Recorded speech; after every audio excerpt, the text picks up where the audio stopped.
Hello everyone, welcome back to my channel Learn with AR. Today I'm gonna start with the new topic and that is preposition. Okay, तो हम लोग start करते हैं. What is exactly preposition? आपके हिसाब से preposition है क्या? वेरी सिंपल मीनिंग है. preposition एक वर्ड होता है. ओके, वेरी स्मॉल वर्ड और कॉमन वर्ड्स जो किसी भी नाउन या प्रोनाउन से पहले यूज़ किया जाता है. जैसे आप लोग यहाँ पे देख रहे हैं, फिल अप है, the book is kept on the table. तो the table is what exactly? Noun, right? तो नाउन के पहले या किसी प्रोनाउन के पहले हम यूज़ क्यों करते हैं उसको? सो दैट हम क्या शो करेंगे यहाँ पर? डायरेक्शन, टाइम, प्लेस या कोई भी चीज़ का लोकेशन. तो अगर आप टाइम बताने की कोशिश कर रहे हो, कोई प्लेस इंडिकेट कर रहे हो, कोई डायरेक्शन बताने की कोशिश कर रहे हो या कोई लोकेशन बताने की कोशिश कर रहे हो एग्जैक्टली, तो वहाँ पर ये प्रिपोजिशंस क्या करते हैं? आपकी हेल्प करते हैं. मतलब आप देख रहे होंगे यहाँ पर बहुत सारे फिलअप फॉर्म्स में मैंने क्वेश्चंस आपके सामने प्लेस किए हूँ, राइट? तो जब तक कि हम इस फिलअप में वो प्रिपोजिशंस को पुट नहीं करते, सेंटेंस कंप्लीट नहीं होगा. दैट मीन्स प्रिपोजिशन की वैल्यू बहुत है, वो सेंटेंस को कंप्लीट करने में हमारी मदद करते हैं. मोस्ट कॉमन प्रिपोजिशंस जो यूज होते हैं वो क्या है? बाय, एट, है ना, फॉर, फ्रॉम, इन या फिर of, on, after, before, under, inside, outside, to या विथ. ये बहुत सारे प्रिपोजिशंस हैं जो मोस्ट कॉमनली यूज होते हैं. There are mentions. आपको इजीली समझाने के लिए मैंने यहाँ पे कुछ फिलअप्स लिखे हैं और हम अभी एक एक करके ये फिलअप्स को फिल करेंगे so that you can understand it easily with examples. Alright, सबसे फर्स्ट फिलअप क्या दिया हुआ है आपके सामने? The book is kept dash the table. तो ऑफकोर्स बुक कहाँ होगी? टेबल के ऊपर. तो यहाँ पर जो प्रिपोजिशन हम यूज करेंगे वो क्या होगा? On, right? On the table. First fill up समझ में आया. सेकेंड फिलअप क्या है? आई फर्स्ट मेट हिम. क्या मेंशन किया यहाँ पे? 2009 में. 2009 एक ईयर है और ईयर मेंशन करने के लिए कौन सा प्रिपोजिशन यूज होता है? हमेशा इन. यहाँ पे क्या यूज करेंगे हम लोग? इन. इन 2009. आई फर्स्ट मेट हिम इन 2009, इन 2010. तो जब भी ईयर मेंशन करते हो तो आपको वहाँ पर क्या अप्लाई करना है? इन अप्लाई करना है. उसके बाद में the next is Dinesh will come dash Monday. अब मंडे क्या है? एक वीक डे है. Monday, Tuesday, Wednesday, Thursday, Friday, Saturday, है ना? तो यहाँ पर आप दिनेश विल कम तो क्या मेंशन करोगे? On Monday. दिनेश कब आएगा? On Monday. मंडे को आएगा. तो यहाँ पर मंडे डे इंडिकेट करने के लिए ऑन का यूज होता है एज अ प्रिपोजिशन. उसके बाद नेक्स्ट क्या दिया है? We have a break dash tea. Break मिला है, चाय के लिए मिला है. अगर मैं इसको हिंदी में देखूं तो राइट, चाय का ब्रेक मिला है, चाय के लिए. तो हम लिखेंगे we have a break for tea. के लिए, for tea. We will start again. क्या दिया है? एग्जैक्ट टाइम मेंशन किया. तो टाइम मेंशन जब भी होगा वहां पर आप क्या यूज करोगे? एट अप्लाई करोगे एज अ प्रिपोजिशन. ठीक है. Then next is the girl took shelter dash the tree. Of course पेड़ के नीचे उसने सहारा ली होगी. बारिश हो रही है तो पेड़ के नीचे खड़ी हो गई है. धूप है बहुत ज़्यादा तो पेड़ के नीचे जाकर खड़े होना. तो यहाँ पे the girl took shelter under the tree. यहाँ पर जो प्रिपोजिशन यूज होगा वो क्या है? अंडर. ठीक है. उसके बाद राज वॉज बॉर्न. अब जगह का नाम बता रहा है तो इंडिया में बॉर्न हुआ, मुंबई में बॉर्न हुआ, लंदन में बॉर्न हुआ, दिल्ली में बॉर्न हुआ. तो उसके लिए हम प्लेस जब बताते हैं तो उसके लिए हम क्या मेंशन करते हैं? इन मुंबई.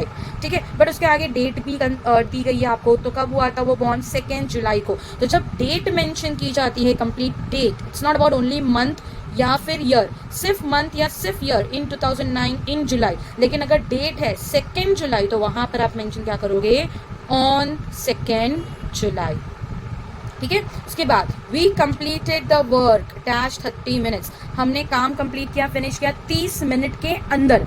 तो अंदर मतलब 30 मिनट्स के अंदर मतलब इन 30 मिनट्स. यहाँ पर आप क्या यूज करोगे?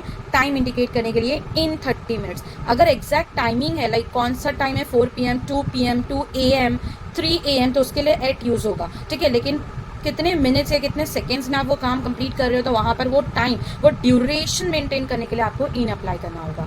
डिफरेंस समझ में आ रहा है? उसके बाद हम कहाँ चले गए? तो लेफ्ट फॉर स्टेशन. स्टेशन के लिए निकल गए. तो जैसे चाय के लिए ब्रेक मिला था वैसे हम स्टेशन के लिए निकल गए. तो यहाँ पर भी क्या अप्लाई होगा? फॉर अप्लाई होगा. उसके बाद द बॉय वॉज बीटन. तो किसने मारा? किससे पिटा? The teacher. तो किससे पिटा ये इंडिकेट करने के लिए हम क्या लिखेंगे यहाँ पर?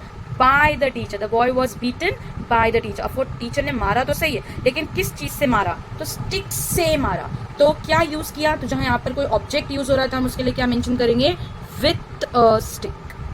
with a stick. The boy was beaten by the teacher with a stick. Now next is we were waiting dash her. हम सामने वाले के लिए वेट कर रहे थे, फॉर द गर्ल, तो के लिए आप देख सकते हो हर जगह पर, फॉर टी, फॉर स्टेशन, तो फॉर हर, सेम कॉन्सेप्ट रहेगा यहाँ पर हर जगह. Then we were waiting for her, कहाँ पर, बस स्टॉप पर खड़े रहकर वेट कर रहे थे, तो जहाँ एग्जैक्ट लोकेशन बताता हो वहाँ पर हम क्या लिखेंगे, at the bus stop.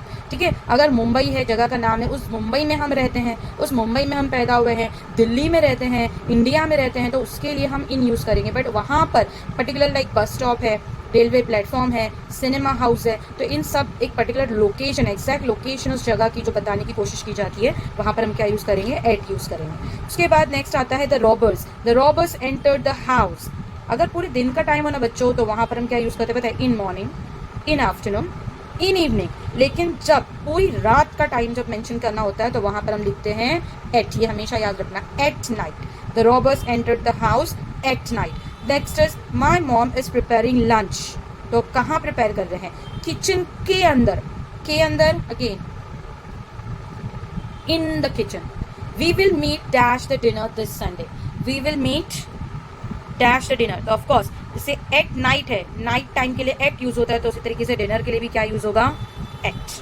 Clear, no confusion. उसके बाद नेक्स्ट पेज पे हम कंटिन्यू कर रहे हैं. नेक्स्ट पेज पे क्या दिया हुआ है आप लोगों को, we are having varieties of reality shows. कहाँ पर देख रहे हैं, टेलीविजन पे ना, where the show comes, television. So we are having a variety of reality shows on television. ये शो कहाँ टेलीकास्ट किया जा रहा है, राइट, तो टेलीविजन पे किया जा रहा है, तो वहाँ पर हम क्या मेंशन करेंगे, ऑन. कहाँ देखा जा रहा है, on television, on TV. Okay, the train will arrive dash the platform.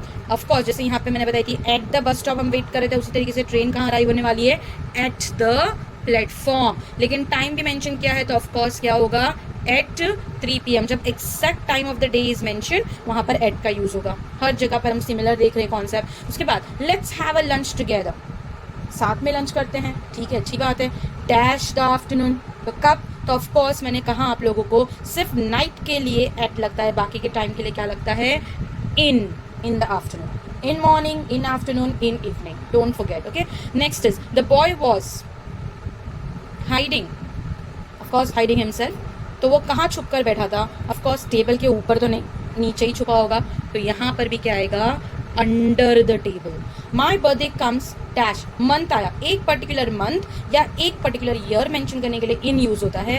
पूरी डेट मेंशन करने के लिए ऑन यूज होता है. जैसे कि Gandhi ji was born on October 2nd, on October 2nd, है ना, डेट आई वहां पर. लेकिन सिर्फ मंथ आया, तो वहां पर हम क्या लिखेंगे, my birthday comes in November every year. Next, he went. Direction बता रहे, कहाँ गया वो, मे बी घर से निकल कर कहाँ गया, द पार्क. तो he went to the park. He went to the park. कितने बजे गया, 6 o'clock दैट मॉर्निंग. तो यहाँ पे भी टाइम आ गया. तो अगेन टाइम जब परफेक्ट बताते हैं, तो एट का ही यूज किया जाता है. उसके बाद next is my classroom was dash the library and the staff room. अब लाइब्रेरी एंड स्टाफ रूम, एक जगह लाइब्रेरी, एक जगह स्टाफ रूम है, तो क्लासरूम ऑफकोर्स कहाँ आया, बीच में. तो between the library and the staff room. ठीक है. आई am worried, of course for my result, result के लिए, या फिर अबाउट. तो यहाँ पे फॉर भी चलेगा या फिर अबाउट भी चलेगा. So I am worried about my result या I am worried for my result. उसके बाद आई एम टायर्ड. किस चीज़ के लिए आप थक चुके हो, यू आर टायर्ड, आप बता रहे हो कोई एक्टिविटी, यू नो, वर्ब के लिए, तो आप क्या वहाँ पे मेंशन करोगे, of study. I was fond. Of course यहाँ पे भी वर्ब आ गया है, ING फॉर्म, तो ऑफ प्लेइंग फुटबॉल. तो of studying, of playing football. Activity mention कर रहे हो, वर्ब मेंशन कर रहे हो, तो वहाँ पे क्या यूज होगा, ऑफ यूज होगा. Then comes why are you looking. अब यहाँ पर बता रहा है क्या, टुवर्ड्स मी, या फिर सिंपल है तो लुकिंग एट मी. सबसे simple and basic, at me. Why are you looking at me, मेरी तरफ क्यों देख रहे हो. Ali is interested. कोई एक पर्टिकुलर सब्जेक्ट में इंटरेस्टेड है, आर्ट्स में उसका इंटरेस्टेड है, तो हम क्या लिखेंगे, Ali is interested in arts, in science, in commerce, in drawing, in maths. ठीक है. तो कोई पर्टिकुलर सब्जेक्ट या कोई इंटरेस्ट बता रहे हो, तो वहाँ पर क्या मेंशन होगा, इन मेंशन होगा. So hope you have understood how to use prepositions.